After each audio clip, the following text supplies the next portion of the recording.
Hello and welcome to the Life and Fight of a podcast. My Podcast. name is Jake Cross from Empire Grappling and UK Fighting Championships, but you know that already.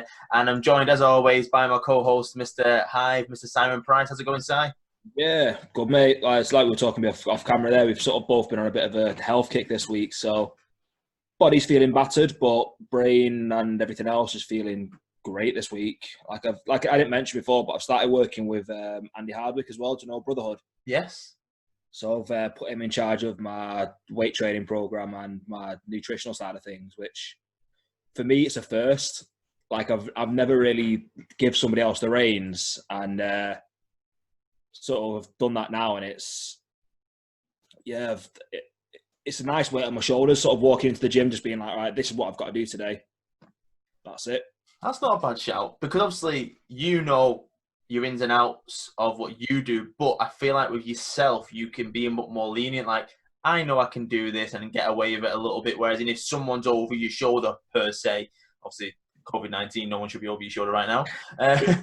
Then you've got to answer someone, even though they're not going to slap you on the wrist or anything like. You know you've got to answer someone, so you've got to try and push yourself a little bit more. You've got something set in front of you, whether that's a diet, nutrition, weights, training, whatever. You know you've got to turn around to Andy and every week or every day or whatever and say, I've done this, and you've got to answer to yourself, that sort of thing. Yeah, and it's been a great sort of start to it. Sort of struggled a little bit to get the right amount of food in, like because sort of cutting my snacking out has dropped my calories drastically, and sort of trying to find that balance again of okay, having this meal here, this meal here, this meal here. Get to the end of the day going, oh shit, I still need to get more protein in or get this extra serving of this extra meal in. I'm like, okay, I'll get it in, but I'm just sort of the next day I'm like, okay, I can have a larger lunch, or I can start eating earlier, or I'll have a protein shake in the middle of the day rather than going longer without food. Yeah. So it's great. That's one thing I sort of said August is my month where I prefer to do these sort of diets. Not I said to you off air, I don't want to call it a diet because it messes with my head mentally. I know that. I just like I'm just clean eating. I'm just thinking about myself a bit more because the last few months have just sort of been feeling sorry for myself, not being able to do events. I was able to do one in July, the EGI, and then I was like, August, well, the first Monday in August, I just sort of hit the ground running. And I won't say to myself, I'm not going to not eat clean. Like I will have days where I'll be busy and I'll be out and stuff like that. And I think that's a good way to think about it rather than going, right, I'm going to go the whole month like you do Lint or whatever. So I've just said to myself, get the first week out of the way. I'm on day 5, completely clean. I've had 3 meals a day. It's not the best thing. I've been trying to spread out my meals where there's a bit of hunger, but I thought, no, I'm going to try and eat at certain set times or not eat earlier than I need to because then I enjoy the meal a bit more. And I feel like, especially when you're eating a lot healthier, food sometimes can be a bit more bland or boring depending on what you do with it. I've tried to mix it up a little bit. So when I do get to that meal, I'm looking forward to it. Like the other day, I've not had it in a while. I had like minced stuffed peppers with like sweet potato, and I've not had that in ages, and I actually enjoyed it more than I thought. So it's like little creative things rather than just going, I'm trying to eat chicken and veg, which I did on day 1 and day 2, because I knew I had to just reset completely. Whereas in day 3, 4, and 5, I just sort of mixed up a little bit, had a bit more fun with my food. Like we had, I think last night, like katsu curry chicken, but it was like the breaded one, which is like one of the healthiest ones we found with some wraps and stuff, and cutting out all crap. I've not had, that's the only bread of all week, which I said to you, I've not had any sort of crisp or chocolate, which I like to indulge on when I'm working at my computer all day, just have snacks next to me.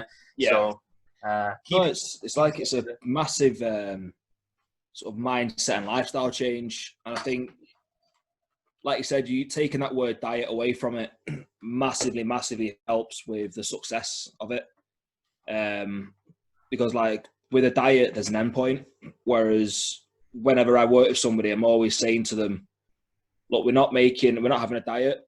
It's not going to be this 12-week transformation. It's a lifestyle change, and we're going to start building healthy habits.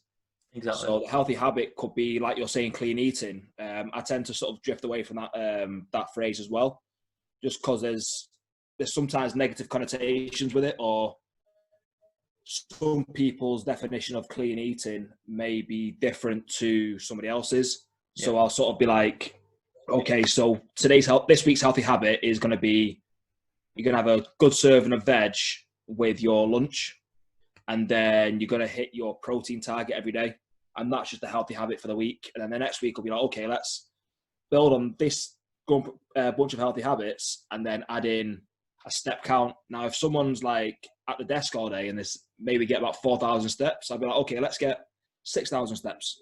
Yeah. Next week, if they achieve that consistently, let's get 7,000 steps. Yeah. And just sort of build on the healthy habits and really try and work on, like just sort of lifestyle changes. So when the day comes that somebody does stop working with me, it's stuff that we've ingrained into them. So then they're not going to sort of revert back to old habits and sort of put the weight back on they've worked so hard to lose. It's just I know what I'm doing now. I've got these great habits in. I've got the right mindset. Excuse me, and I can keep working forward with this structure that sort of we've worked on over the time period. Yeah, I think it's definitely more of a mental thing, and that's what people struggle with. I know when I go on like a treadmill and I go on a bit of a run, I'll say to myself, right, I'm just going to run for either a kilometre just to get warm or 5 minutes or whatever. But if I think, right, I'm going to have more of a cardio day, right, I'll go, right, 10 minutes. I'm just going to run for 10 minutes to see how I get on. And then when I get to around the 9-minute mark, I go, oh, I'm feeling okay. I'll go for 12 minutes, 13 minutes, and I'll keep on going until, right, I can't go anymore because it's my cardio day. Rather than going, I'm going to run for the next, I'm going to do 10K on this. It's just sometimes you get to 5K and you're thinking, I've got to do that again. And then you just quit. Whereas you go, I'm going to go until my body feels tired or my body feels like it's had enough. I feel like I personally feel better than that. Some people have a good switch where they go, I'm going to run a marathon today or 10 kilometers, and they'll just do it no matter how hard or easy it was. Whereas in me, if I said to myself, right, I'm going to eat clean for 28 days, I know after day 5 or 6, I'm thinking I've got to do this for another 3 and a bit weeks. I'm not going to do this. Whereas in my main target now is to get to Monday morning, and I've done a completely 7 days. I'll see what I am weight-wise. I'll see how I feel physically and mentally. And I go, right, I'll go again. Me and Catherine have said we're going to have a cheap treat meal Monday, Tuesday, Wednesday, because we want to take advantage of this new thing that the government's putting of eating out to help out. And I want to take advantage of that because I'm thinking, if I pick a whole month to do it, why have I picked this month when I can go out and eat good food? I can pick good places for good food and get it cheaper as well. I'm not going to run to McDonald's like everyone else, even though I do love a McDonald's every now and then. I think Miller and Carter are a part of it, which I think is great. So get that a bit cheaper because it can be expensive sometimes, and have a good meal there, some steak and they do a good lettuce with the mayonnaise sauce. No, definitely. Like, we had that on Tuesday night. So it was Nicole's brother's birthday on Tuesday night. So we went to Fazenda. Nice. Is that the meat place like Ben Brazil? Yeah. I had the say it was on the eat out to help out offer. Yeah. And yeah, me, a younger brother Oliver and an older brother Jake, we just kept going. Yep, keep coming, bringing. Wait. She's got 2 brothers called Jake and Oliver. Yeah. Which is my brother's name, and obviously I'm Jake. That's mental. You know what? Like, that's never registered until you've just said it. Then. Also, yeah, I know Oliver from training when I trained that time of yours, but that's messed up. That mate. Is Jake the older one? Yeah, our older brother's Jake. Yeah, that's even more messed up. Sorry, carry on. Apologies for sending. But yeah, we were just like, let's bring it on. It was sort of like good cuts of steak, good cuts of chicken, like just everything. And genuinely, we rolled out of there going, right, I think we've eaten our fill now. And it was a cracking meal. Like, I definitely recommend going there if you get the chance for the eat out to help out. Is it in town, Manchester? Yeah, just near Spinningfields. Do you know where Roast House is? Yeah. Yeah, just in there. Nice. So obviously, I think me and you've been Ben Brazil together maybe a few years ago with the gym. Yeah, that was yeah. Comparing them both, what do you think's better? Oh, Fazenda, like, blows out the park, mate. Quality of the meat, the service, the sides. Like, yeah, Fazenda just sort of blew it out of the park, if I'm honest. And what was the prices with the help out? £25 a head. That's not too bad, and it's technically all you can eat meat. And what do you get? Do you get like the sides and drinks and whatever? All sides are free. You got to pay for your drinks. But yeah, like you're getting like T-bone steak, rump steak, filet mignon, like lamb cutlets, lamb chops, Well, you make like me hungry, Simon. genuinely. And there was like they brought out like big like lumps of duck as well. Mate, the meat was next level. Wow. And So was that on a I did Tuesday the old job evening of as well? like unbuttoning my buckle while I was at the table, going, I can't sit straight. Was that on a Tuesday evening as well? Yeah, Tuesday evening that. Do you find it was busy with the new help out thing, or It, mate. really? Yeah, but we did go quite late on because everyone sort of had things to do up until quite late. So we were in there. We were like in there for like 8:30ish. Ah, right, okay. But town was quiet apart from Oast House was rammed. The amount of people I've seen jump on the eat out to help out, but like going McDonald's and stuff, and like, which is fine as a one off. Like it's not a bad thing, and people can do what they want. I'm not trying to say it, but like I just feel like people just jumped on McDonald's and they think that's the only people that are doing it because they've seen all these price lists on like Lad Bible or whatever. And the prices are great, like things like £2.30 for like 20 nuggets, which is phenomenal. And you pay like normally £6-7. But like you say, Fazendo, Kettlebell Kitchen are a part of it. There's loads of good places where you can eat good, great food, but at a cheaper price. Well, even like supporting your local shops and cafes and things like that. Like, I'd much sooner go to like there's a coffee shop that me and Nicole go to in Charlton called Cocoa Tree, and it's just locally owned, and they do unreal coffee and their chocolates there, mate. Like seriously, I go in there and I get like we got like pound truffles, and I'll go in. I'll have one of everything. And I'll come out with a bag of like 15 truffles, but every time I go, there's different flavors as well. Nice. And yeah, like I'd much sooner support a local business like that where the quality is going to be a lot better. Yeah, You might pay a little bit more, but at the end of the day, it's you deal with the owners when you're in the business. Whereas McDonald's, yeah, it's nice having a Big Mac, but I'd much sooner get the quality of food in somewhere local. no, I agree. And obviously, you know, from for years, the sponsors that I've had for Empire, 90% of them are local, either Manchester, or if they are further out than Manchester, it's like Excess Guard came on for EGI. That's I know Chris, great. He's Yorkshire based, which obviously Empire is now branched out to. I'd rather know the people behind it and know what they're looking for and what they're doing and make sure it's all morally right and stuff like that. And that's why I brought on Swifty from Manchester now. The statue behind you, like it's the craftsmanship behind that, mate. Like, and that was someone that loves jiu-jitsu that got turned on to me just because I'm looking for a new banner for the podium, like the new backdrop, the piece that puts it all together. And then he was like, oh yeah, I'd love to come on board and help you. And then I was looking for something quite basic, and Jason that did that was crazy. Like it's leaps and bounds. That's someone that's invested into it already. Can you give details yet of how it's looking, or are you keeping it on the wraps, the podium? Yeah, I could technically. So what we're looking to do is, rather than obviously people have been turned by before is a basic 8x8 foot, because it's very hard to get anything bigger than that unless you're paying thousands upon thousands of pounds. So we're creating an eco-friendly one, you could say, more than anything. It's going to be made out of wood, the frame, and then the backdrop will just sort of sit on it, which will look quite cool. And I think it's going to be, I think we're going 3 meters by 3 meters, so it's going to be quite a big one.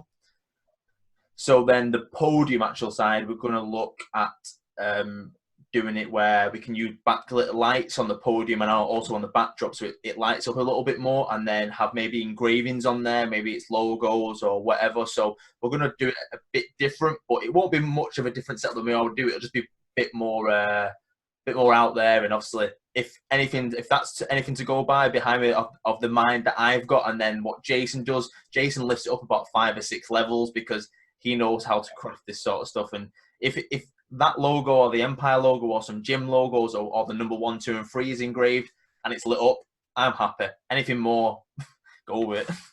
Yeah, no, it's like I said, the craftsmanship, and I've been on his. Like, I've had a look on his the Instagram page, and the stuff that you can make, mate. I'm taken back by it.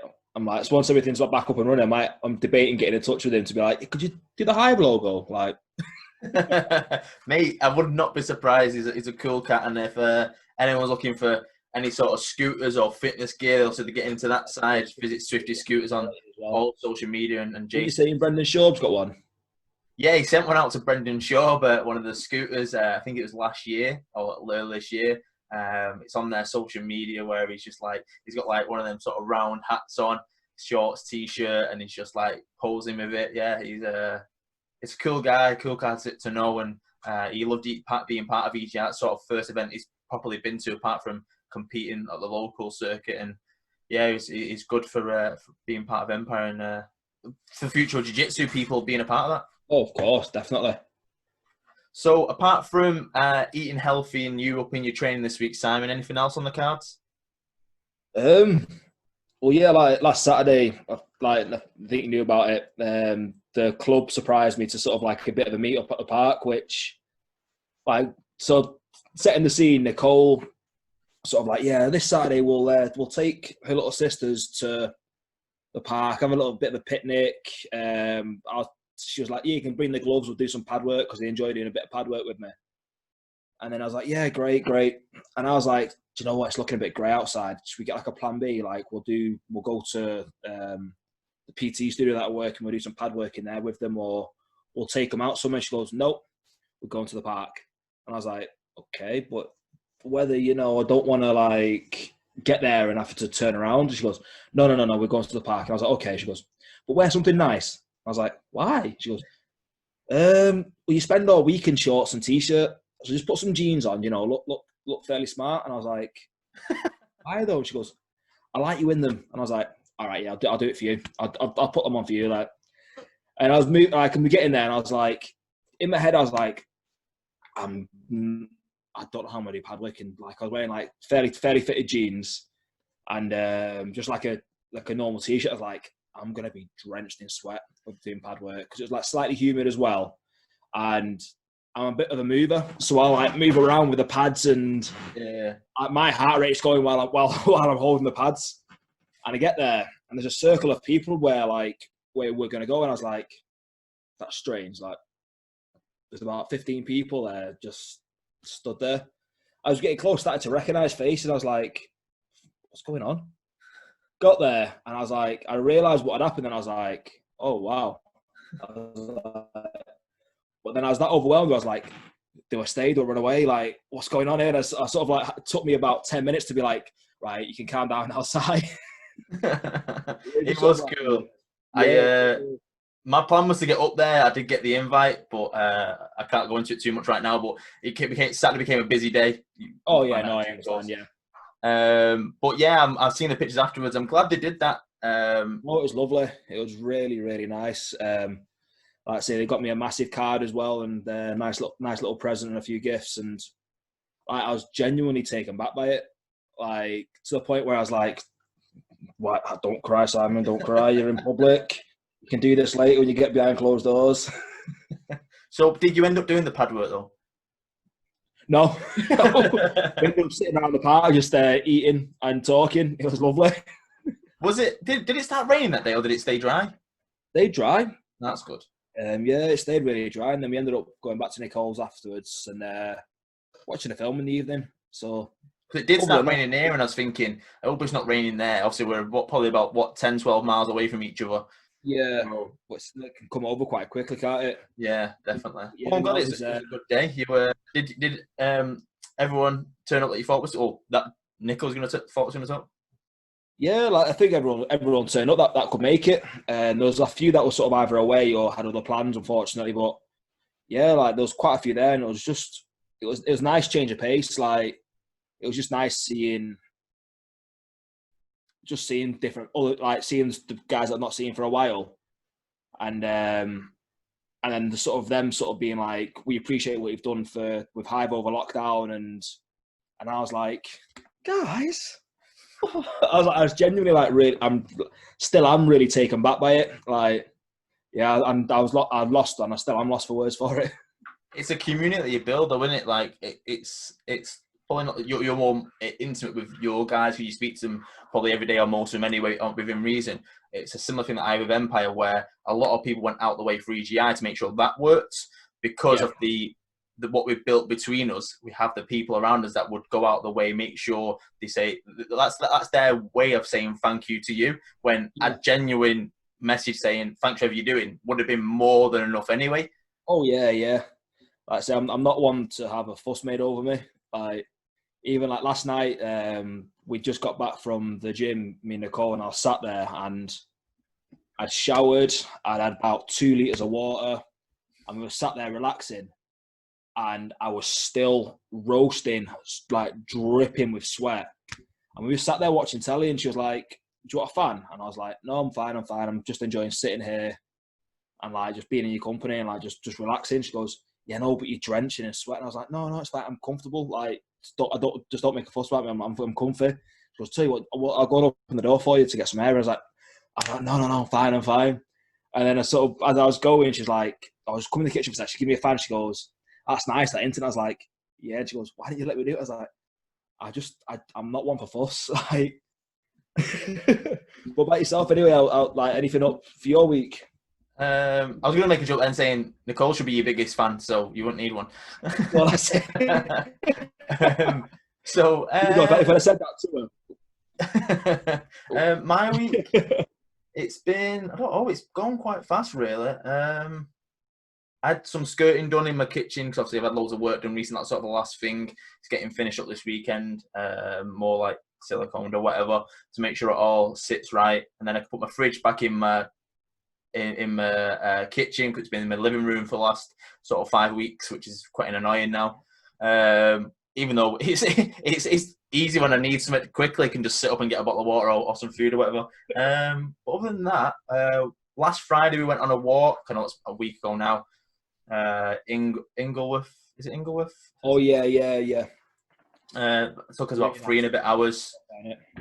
I enjoyed doing that. We're going to try and do something again this weekend, but just fitting things in. Even though we're not doing much, we're still moving around. Like I've got a little bit of work. UKFC's picked up a little bit this week, hence last Saturday and a bit today, just with fights and stuff, having to sort all that stuff.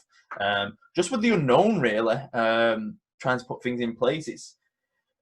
It's frustrating not to be able to plan anything further without anything concrete. And obviously, as of, last Thursday, Simon, when Boris put another lockdown on Greater Manchester, which is infuriating because where I am, which is sort of classed as Wigan in Lee, we've got one of the lowest in the UK of infection rates and well lowest in deaths. And I know obviously we're all linked and stuff, and it's just easy just to go, right, Greater Manchester, it's just easy just to say that. But ours hasn't moved, even with all this restructuring and stuff. Ours haven't moved, if not gone down. So it's kind of like we're stuck in this lockdown where people can't come in your house or whatever. And then it's making you think, are they going to increase even further? Should they close pub bars and whatever? Yes, they should, because that's what Aberdeen have done, and it would work even faster. So it's just more frustrating right now. Maybe look at outside venues with maybe that I still have a cover per se. Well, there's a tournament in Austria, isn't there? In September now that I've just seen the underground yesterday. Outdoor no-gi tournament. Oh, I didn't know that.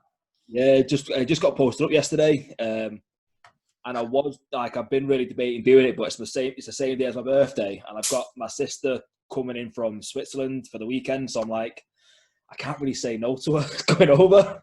Yeah. And I am looking forward to seeing her. So sort of like any other weekend, I'd have been on the first flight to Austria. No, that's a pretty cool concept. I go over to Belfast next weekend to look at a couple of venues in both islands. It's like on the border we're looking at, just to try and see if we can do anything there, because they're a bit further ahead than us. Obviously, they're back full swing now, aren't they, pretty much? More or less, yeah. Obviously, the same. There was an increase in the R rate yesterday, but I've got people over there that feel like that's a bit of a jump in the gun a little bit. It might be little clusters.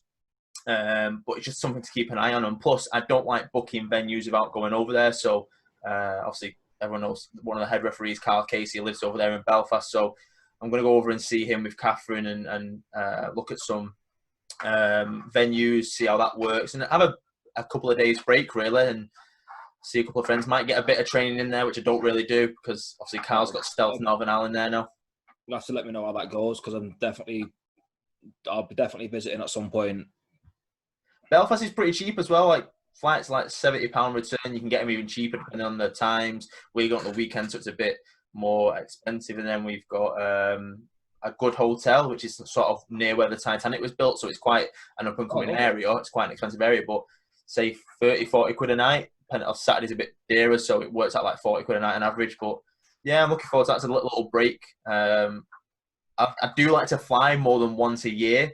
Obviously, I did Dubai Island this year, which is a great experience, but it was frustrating that I could only fly once this year because of everything that's going on. I was supposed to go to America, I was supposed to be number 2, and then I was going to do other things, but I need to get in as many little holidays as possible, especially when it's a bit more quiet for me, whereas I'm normally doing an event every 4 to 6 weeks.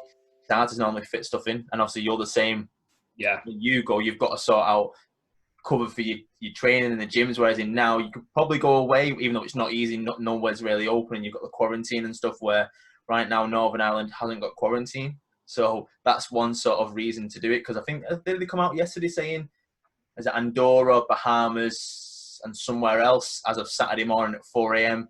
Anyone coming home from there has got a quarantine. I think it's Belgium's the other one, which I was shocked at Belgium really, but it looks like France, Belgium, and Spain, their cases are rising a little bit. I think like I sort of look at what New Zealand's done, and I think that until we've got everything under control, that might need to be one of the actions that gets taken. Do you know, where it's just sort of like, okay, we've got our country under control. Let's just show up shop. Have some exceptions, you know, for like import and export. If there's some sort of researcher who needs to go, you know, like work sort of. Yeah. But I think allowing holidays and things like I love going away, but I think at this moment in time, we may need to take I'd take the approach that New Zealand's done and be like, you know what, we've got it under control. Let's get the country back up and running, but not let any sort of interference from the outside world come in just until everybody else has sort of managed to sort things out. Yeah, seeing the news this morning, like the beach at Bournemouth was busy, but not everyone seemed to be respecting each other's social distance. And in down south at the minute, it's like 30 odd degrees. Obviously, it's pretty warm and humid up here, and it's going to get warmer as the weekend goes on. Obviously, the F1, the Silverstone there. I watch the F1 anyway, so they're doing practice this morning on their super soft tyres, and the heat was breaking them apart. And obviously, if people don't like the F1, apologies if I bore you, but last week, 3 tyres in the last 5 laps between Hamilton, Bottas, and I think it was Sainz, all ruptured, like exploded. And Hamilton still finished first. He lost 20 seconds on his last lap. He was travelling around 140 kilometres an hour on 3 tyres. Oh my life! He limped. I wouldn't say limped because he was going that fast, but he literally, Verstappen was like 26 seconds behind him at the start of the lap. He ended up being 5 seconds behind him because of that. It was literally like squeaky bum time. But they've gone even softer this weekend, and they're only doing practice on 2 or 3 laps, and then they change tyres to see how they're all getting on. And it's just the tyres are going mental, so the heat is picking up. And obviously that's on black tarmac in it, the road where they travel on. So it's going to be boiling on that. So I think it will get hotter. But in relation to holidays and what you said, I completely agree. I feel like everyone should concentrate on going on holiday here. Even though if the infection's not the best right now, if everyone's going on a holiday here, it's going to increase the revenue for businesses on this side. And like you said about supporting more local businesses, these places like Butlins or wherever you go to, or holiday parks, might not be locally owned businesses, but if you go to, for argument's sake, I don't know if there is, a Butlins in Bournemouth, because you want to go on the beach and it's nice, and you're travelling around and you go into like a sweet shop or an ice cream shop or a news agent or whatever, you're supporting that by being there. So even though I'm technically going to Belfast next weekend for a business side because I need to look at venues, I'm still going to help the UK and Ireland by being around that sort of area. Hotels. I feel like people, I need to go on holiday to Spain. I need to go to, I don't know, France or wherever. You don't need to do that because we've got great places over here. And come on, since lockdown's been on, we've had some great weather. We've had some bad weeks, but we've had some absolutely tremendous weather. Yeah. And we should have took advantage of that. Is it June, May? We've got it in August. If you get it majority of August, I'm happy. Say again. I ended up spending most of June in the garden, just sort of relaxing, sitting out in the sun. And I was like, I was semi enjoying lockdown. And then it was sort of like dawned on me, like the sort of severity. I was like, okay, all right, I need to. No, I completely agree with you. Like, and again, like everyone sort of turns their nose to like Butlins and Oasis and that kind of stuff. It's just it's getting away, it's doing something different. That's what people go on holiday for. It's not trying to go to this big 5-star luxury hotel with this open air pool. It's like Butlins is a pool. It's got evening entertainment. You've got your own private room or lodge or whatever. And I remember going there when I was a kid and absolutely loving it. Like there was mountain biking, quad biking, archery, all sorts of outdoors activities. And it's like, for me, that's a great weekend away. It's like you said, you were going for a walk this weekend. Like I'm doing the same with Nicole on Sunday. We're going to Kinder Scout. Oh, I've done that. Yeah, it's just nice. Lovely walk. Weather's like this. It's just to get out and do something without being in the city. I'm sure that's one where you have to walk through a cricket pitch, and if it is the one, you go across a field and it's a cricket pitch, and then you sort of as you go into the deep mountainside. Like, do you walk where you're walking? It's right next to the motorway at one point. I've not done it in ages. Like I remember I did it about 10 years ago. Yeah. And no, might have been further, more than that actually. I remember doing it in my teens anyway, and we got to the top. It was lovely and sunny. Yeah. And the weather turned like that. Wow. And it started to snow. Like, I don't know how or why it happened, but it was like, it wasn't overly hot, but it was like bright and sort of like spring sunshine. Got to the top, started to snow, and we got to the bottom and it was freezing. But then it was started to the snow went to rain. But a friend of mine decided to go down the mountain on his back head first, just because it was snow and sliding. And he was like, "Oh yeah, we'll have a little race down there." I was like, "Going no, no, I'm not doing that. I'll walk and watch and have a laugh, but I'm not doing that." Stops that far away from a sheer drop, and he was like, "Oh, I'm not doing that again." Wow. Like, oh mate, it was funny though, but it was just like when we realised what he'd done, we were like, yeah, this could have been bad. That could have been very bad. If it's the one that I remember, I went last year. It was like we were training for Mount Fuji, even though we never ended up doing it because the weather was that bad at Mount Fuji when we went to Tokyo. But it was like me, Pat, Jeff, Tim, and all our misses and stuff, and we got lost a bit at first. Then we found our way, and I'm sure we walked across, like it's near the motorway, like the as you go towards Kinder Scout, if it's the right one, and then you walk across a cricket pitch or next to it. And I remember thinking all these houses, and they all had like metal mesh windows, because obviously when they're playing cricket and getting hit, and I just thought, wow, like you never even think about that. It's like a little town or village, but it's really nice out there. And obviously, hopefully the weather stays up for it doesn't snow this time and no one falls off a cliff. Oh no, yeah, I don't think that'll happen. Like most likely it'll be me doing something daft, making a fool of myself, and probably if I do something daft, I'll probably like roll my ankle or something. Let's go on to what we normally talk about then, of fighting. So last weekend we had the pro debut of Mokaev, who was on one of the earlier podcasts, good friend of the show. So if people didn't know Mokaev and never seen the podcast, please go back and watch it because it's a good listen. When he made his debut in the pro ranks last Saturday, he was 23. I know was an amateur. He won the Junior World, European World, I think the Worlds at the adults as well. He won the Australasian Cup for the MFC out in Australia in March. And because of the pandemic, getting matches was hard for him anyway. He then signed for Brave Combat Federation, which is one of the fastest rising promotions in the world right now. The Prince of Bahrain, I'm probably going to butcher this, but it's like Al Shahid is his name. He owns Brave, and he's all about building the future and putting money behind it, and one of the presidents out there as well. he's a big part of that and expanding. And they were in Sweden, and basically Mokaev was offered. Sorry, 6 people were offered Mokaev, or more than 6 people. 6 people accepted, and between accepting about to sign the contract or whatever it was, they then pulled out for multiple reasons. So then I think it was 3 days before, a Northern Irish fighter of Glenn McVeigh said, "I'll fight you on 2 hours' notice." It was at a bantamweight bout. I think he ended up he wanted to fight a flyweight, but obviously for opponents.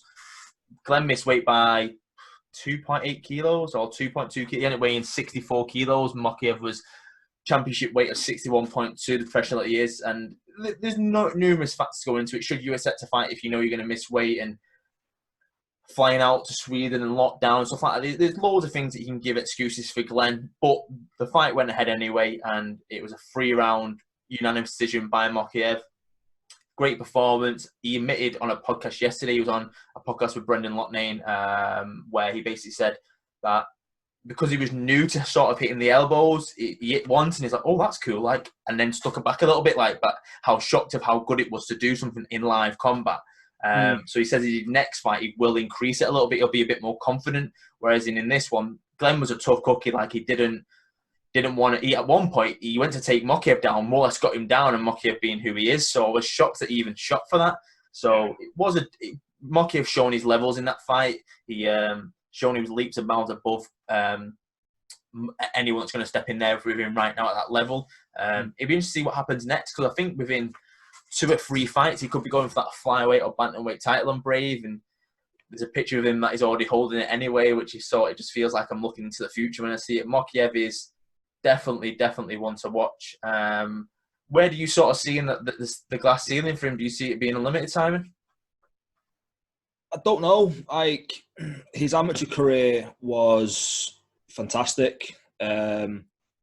He's made a great start to his pro career, and like, I've not watched the actual fight, just as a bit of disclosure, but from the highlights that I've seen, he's shown some good striking skills here as well. Which I don't know if it was intentional or whether he's sort of, because in his amateur career, there's like a lot of people sort of saying, "Oh, he's just going to wrestle, take down, and just sort of beat up on the ground." Which, if you can do it, by all means, go for it. Like, if they can't get back to their feet, it's not your problem. It's their lack of skill set in getting back to the feet. No. So yeah, I'm at the moment in time, I can't see a ceiling on his career. But at the same time, I think we'd have to sort of see how he is when he gets deeper into the higher ranks and against those that may have better defensive wrestling, maybe a bit more active in getting it back to the feet. Yeah. Maybe even somebody with a good guard. I think that's going to be something interesting, like somebody who's a bit savvier off the back. Because in his career, I've not seen all of his fights, but out of the fights that I've seen him in, he's done a great job of making his opponents feel real uncomfortable off their back. He's made a good point of making them question themselves and feel really uncomfortable just with stare downs and the way he speaks to people. And I know he always says that he only speaks out when people disrespect him, but I know Mokaev. I know that he's not. He talks shit no matter what, and he doesn't talk shit prior to knowing that opponent. He talks not shit as in bad mouthing, but he talks about the fight, beats him down mentally and verbally when he's got that opponent in front of him, and especially like if like Glenn McVeigh put a finger up to him on a picture saying like "fuck you, Mokaev" or whatever it was previously years ago, and he took that to heart, and that's what motivates him, and he finds that little bit of a niche and goes, bang, I'm just going to lay into you, and that's what he's very good at. Yeah. I agree, I don't think there's a glass ceiling. I would be very curious to see when he does get the bigger test, especially if he goes from Brave and signs to UFC, which I know is his long-term goal. Going to Vegas, he said, is his next step in a year or so, flying to Vegas, getting ready for a fight, is if the flyweights at that point, if he starts facing like the Figueiredos and the Moraises, or if he sets up bantamweight the Moraises and stuff like that, they are physically men strong. But on the flip side, training with Dean Garnett and he trained with Brendan Loughnane this weekend, and they both say that his striking is coming on leaps and bounds of what it was months ago.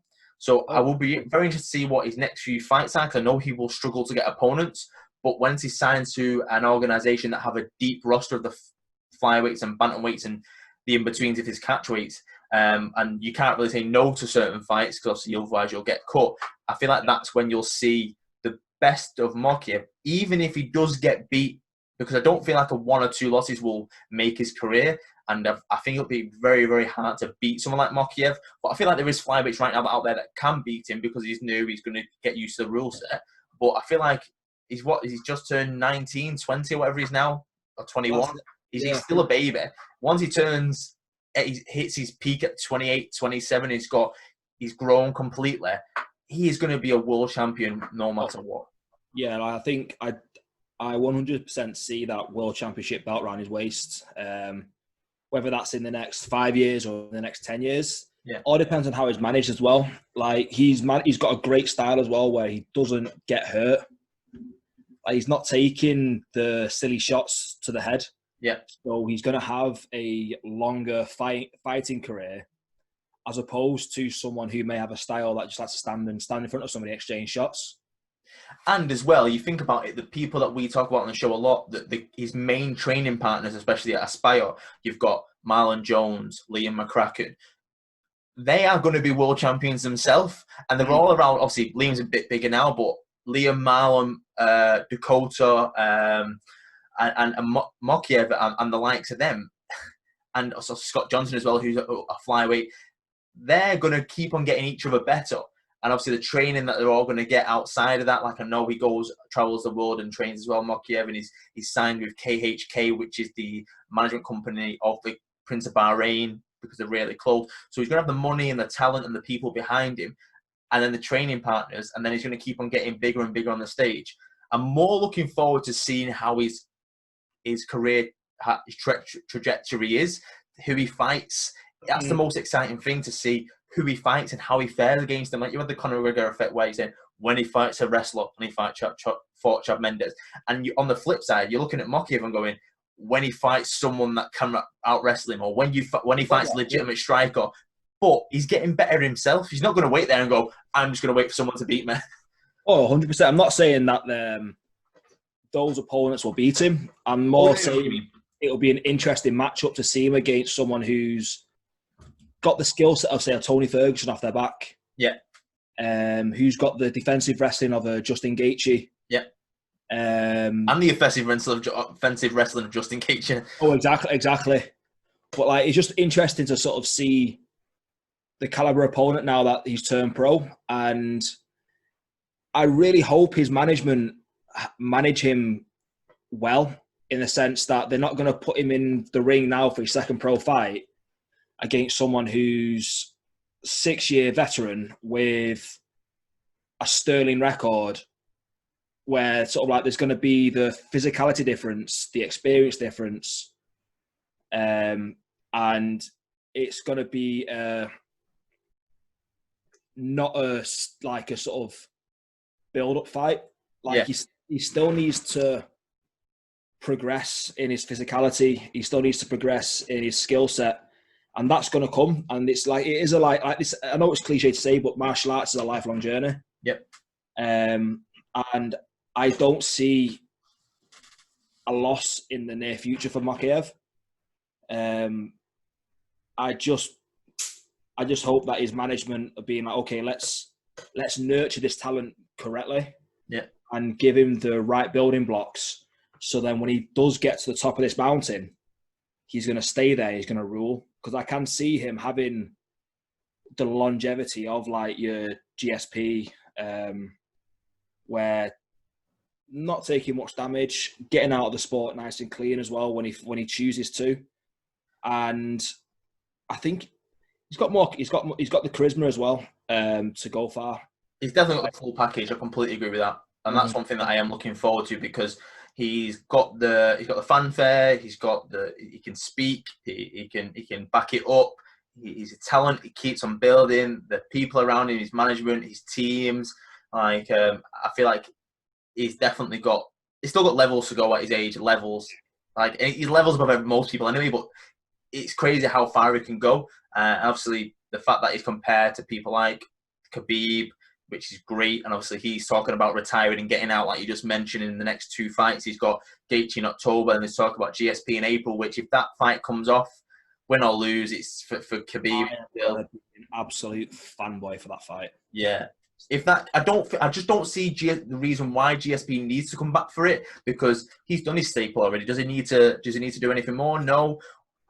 There's talk that once he was told that this could be an option, or someone mentioned that Khabib offered it, he got his eyes lit up a little bit and was like, oh, maybe, because it will be at 155. Yeah.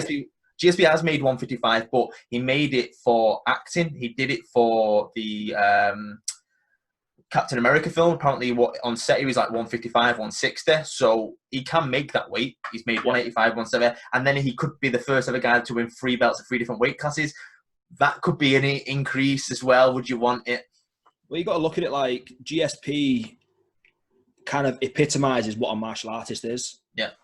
He, like, obviously he pursued the business aspect of the sport, but he always stepped up to the challenge. So, like, when Matt Serra beat him, it wasn't a case of just getting the belt back.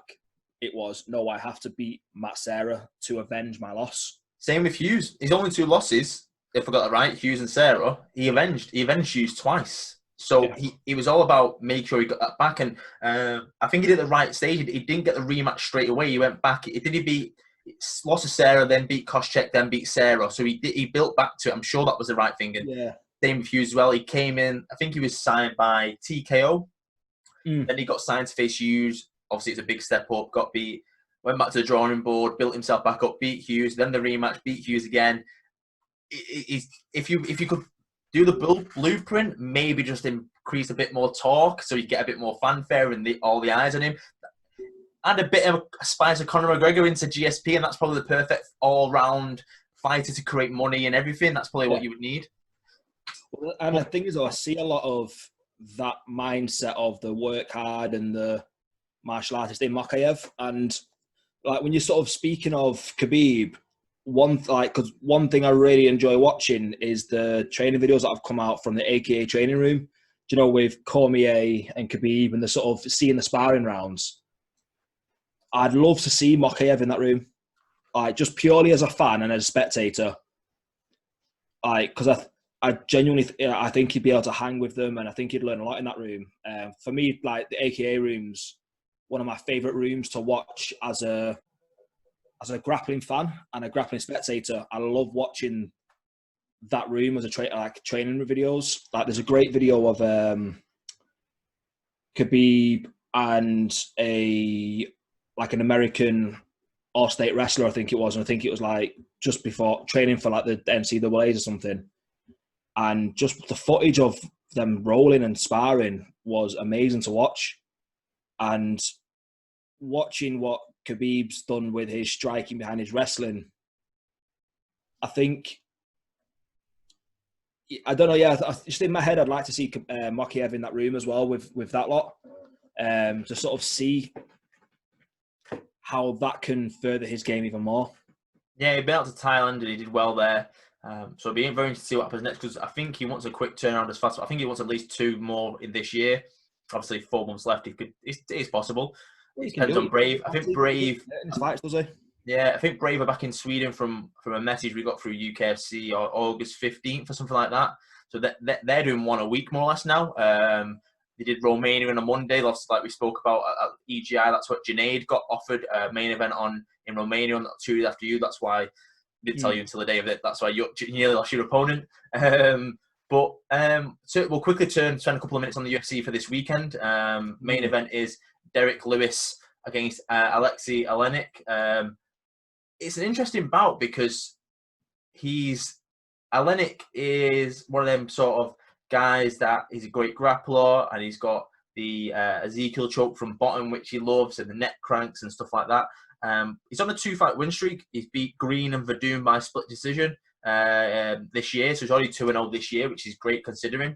But he's facing the Black Beast in Derek Lewis, which he's on a 2-fight win streak, November and February, against Ivanov and Latifi. I feel like Derek hits you. he can put you asleep. But I don't know about this fight. What are you thinking? If I'm honest, it's not the fight I'm most excited about. If I'm being brutally honest, the co-main event is the one that I'm more watching. The return of Chris Weidman. Yeah, and Omari Akhmedov. I've not seen much of him, but from what I've heard, I think it should be an interesting match. But yeah, I think I can see Lewis coming back with just a knockout for this match. Yeah, I've got to be honest. The main fight doesn't excite me. Yeah, I can see where you're coming from, but I don't know. I feel like something special could happen in this fight, but I agree. Yeah. I think I would lean more towards Lewis because of he's a proper heavyweight. Yeah. He's hard to take down, and he's probably going to be hard to submit because he's a big guy. Don't mean Olenek can't, but I feel like Lewis might get the W on this one. Might knock Olenek out. It's happened before. Weidman and Omari. It's hard to see where Weidman is right now. Has he lost his last 5 out of 6? If we've got that right. Yeah, since he defended against Belfort, he lost to Rocco, Romero, Musashi, beat Gastelum, then lost to Souza, Reyes. Obviously, 2 of them were at light heavyweight. It's a difficult one to see where Weidman is. He's had nearly a year off from fighting. I would like to see Weidman get a W at the minute. I think he's a great fighter. I feel like he's had a bad run of luck and form and injuries and stuff like that. I like that Yana Kanetskaya is back. I like to watch her fight. Benil Dariush is on this card. He's a great fun fighter to watch. Tim Means, Kevin Holland, Alex Munoz. Who else is on there that we might like? It seems as you go lower the card, you probably notice a lot, Simon, a lot of them are getting called up from regional shows in America to fill these cards. I think last week we went from fight week from 12 fights and then we ended up with 8 fights. We had a positive COVID test that week. We had someone faint as they're about to walk out. Someone missed weight. It went really fast. Literally, the main card came on, and I think it was Kevin Holland's opponent was about to fight, about to come out. They grabbed him, say, "Wait, mate, you're about to make you walk out," and he literally collapsed. And everyone was like, "What's going on?" But Kevin Holland's on this week, so they've got him a replacement fight. He's fought 2 or 3 times this year. Anything else that sticks out for you? At this moment, for the upcoming cards, nothing. But some of the recent fights, Chimaev, comes at Chimaev. I cannot wait to watch him again. He's one of them people where if you put him with the welterweight, middleweight, lightweight champion, whatever, he would give them a hard day. Like what he did to John Phillips. He went up a weight division and he made Phillips look like he shouldn't be in there. This is a guy that's got 31 fights.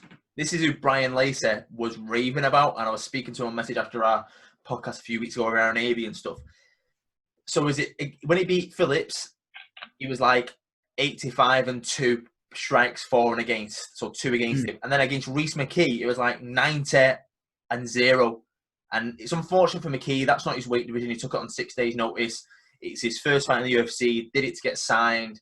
It was weird because Brian really likes Reece McKee. And he's a big fan of Chimaev. And I said to him, like, what do you think about his opponent? And I went, I've only seen that Reece McKee's been signed. I went, dude, look at his opponent. And he went, oh, fuck. Like, he was like, Chimaev's going to win this. And I hate it because he likes Reece McKee and he knows him and stuff. I feel like Reece McKee drops down to 155 and he does well. Like, he'll do really well. And we've seen this with the lightweight champions or elect of Cage Warriors. Jai Herbert against Francisco Trinaldo 2 weeks ago.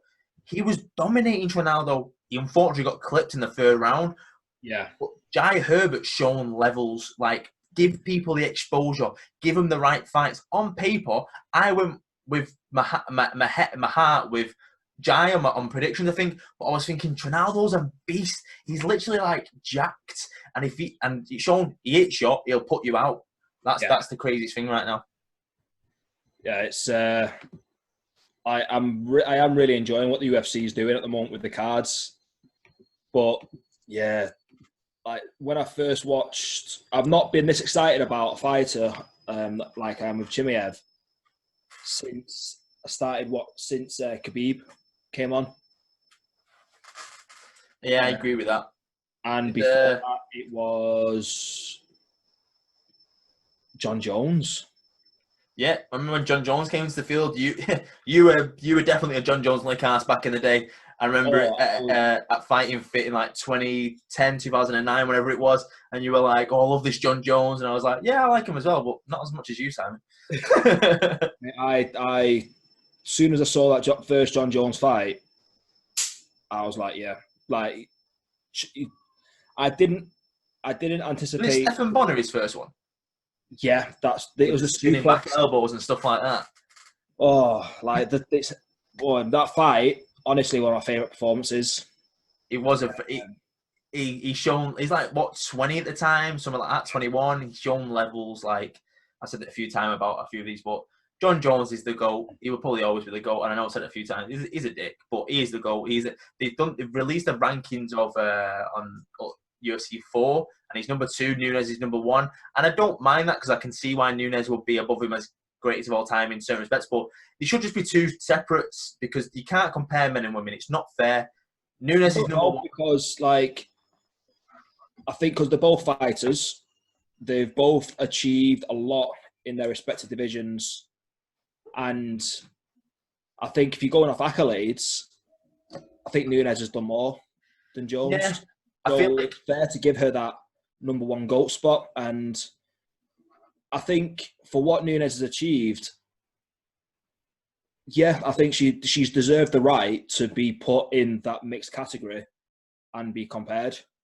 Yeah, I think the only thing that annoys me is that there's a lot of females in I think it's like the top 40, which is fine, but Nunes should be leaps and bounds above everyone else. Not someone like the strawberry champion. I always butcher Zali Wang, or I always fucking butcher it, so I apologise.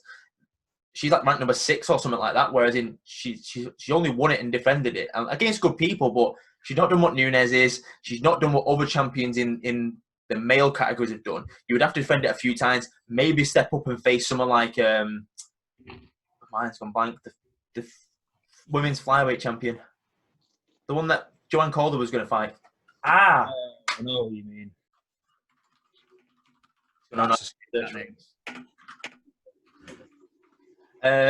It was going to be against Valentina Shevchenko. Why did I not have that in my head? But yeah, she could be close to number 2 because her only losses recently are to Nunes. So we'll see what happens in the future with them divisions. But I'm looking forward to. Obviously, we've had a run of UFCs. That's going to keep on running right now. There's like one every week. I'm not complaining. It's something to look forward to. I think they've got one break in the next sort of 2 months. They've just announced Gaethje and Khabib for October 24th. See, for me, that's my next one that I'm going to be excited about.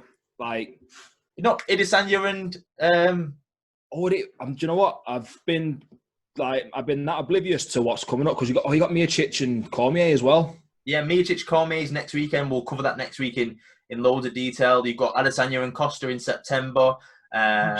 You've got Overeem versus Sakai at the end of September. I watched that fight, but it doesn't really get me pumped up for it. Through Dos Santos versus Teixeira.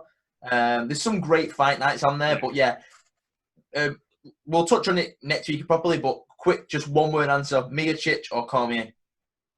I'm going Cormier. Nice. I'll dive into mine next week. But we'll wrap it up here, Si. Yeah, no, it's been a pleasure.